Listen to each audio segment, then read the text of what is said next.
Wild Talents, by Charles Hoyfort, Chapter 32c. The fuel-less motor, which is by most persons considered a dream, or a swindle, associates most with the name John Worrell Keely, though there have been other experimenters, or impostors, or magicians. The earliest fuel-less motor crank, of whom I have record, is John Marie Spear, back in the period 1855, though of course various cranks, of all ages can be linked with this swindle, dream, or most practical project.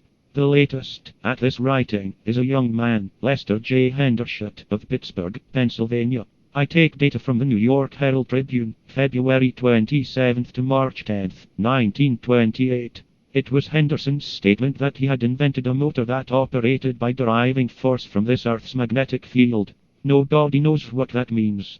But Hendershot was backed by Major Thomas Lanphier, United States Army, Commandant of Selfridge Field, Detroit. It was said that at tests of Selfridge Field, a model of the miracle motor had invisibly generated power enough to light two 110-volt lamps, and that another had run a small sewing machine. Major Lanphier stated that he had helped to make one of these models, which were of simple construction, and that he was sure that there was nothing fraudulent about it. This epistle by Major Lanphier may, considering that to orthodox scientists it was the equivalence of belief in miracles, seem extraordinary.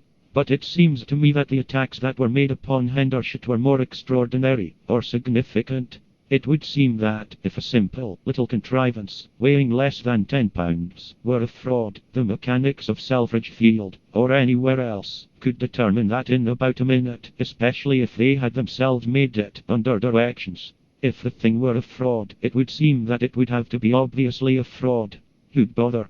But Dr. Frederick Hochstetter, head of the Hochstetter Research Laboratory of Pittsburgh, went to New York about it. He hired a lecture room, or a salon, of a New York hotel, telling reporters that he had come to expose a fraud, which would be capable of destroying faith in science for 1,000 years. If so, even to me this would not be desirable. I should like to see faith in science destroyed for 20 years, and then be restored for a while, and then be knocked flat again, and then revive, and so on, in a healthy alternation. Dr. Hochstetter exhibited models of a motor. They couldn't generate the light of the 1-volt Firefly. They couldn't stitch a fairy's breeches. Dr. Hochstetter lectured upon what he called a fraud. But the motive for all this? Dr. Hochstetter explained that his only motive was that pure science might shine forth untarnished.